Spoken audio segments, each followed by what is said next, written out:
കൊടുത്തു.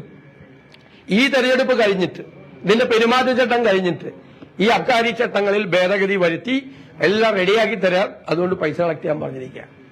ഇത് നഗ്നമായ അഴിമതിയാണ്. ഇതിൽ നിന്ന് ആർക്കും ഒളിച്ചോടാൻ കഴിയില്ല. ഇപ്പൊ നോട്ട് എണ്ണുന്ന യന്ത്രം എവിടെയാണ് വെച്ചിരിക്കുന്നത്?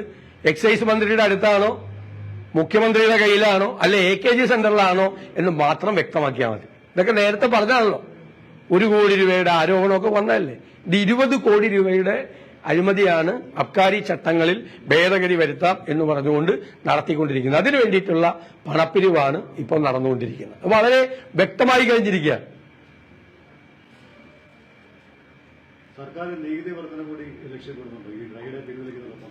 അല്ല, അതൊന്നും പറഞ്ഞിട്ടില്ല. ഇപ്പൊ പറഞ്ഞിരിക്കുന്നത് അബ്കാരി ചട്ടങ്ങളിൽ ഭേദഗതി വരുത്തിയിട്ട് നികുതി പിരിക്കുന്നില്ലല്ലോ. TOT ടേൺ ഓവർ ടാക്സ് പിരിക്കുന്നില്ലല്ലോ. ടേൺ ഓവർ ടാക്സ് വലിയ വെട്ടിപ്പാണ് നടക്കുന്നത്. അതും ധാരണയിലാണ്.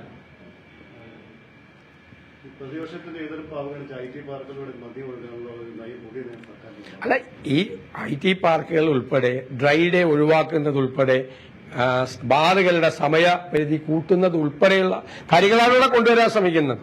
ഇത്തരം കാര്യങ്ങളിൽ ഒരു കൂടിയാലോചന നടത്തിയിട്ടില്ല. സമഗ്രമായ മാറ്റമാണ് അബ്കാരി ചട്ടങ്ങളിൽ ഉണ്ടാകാൻ പോകുന്നത്. പ്രതിപക്ഷമായിട്ട് കൂടിയാലോചന നടത്തിയിട്ടില്ല.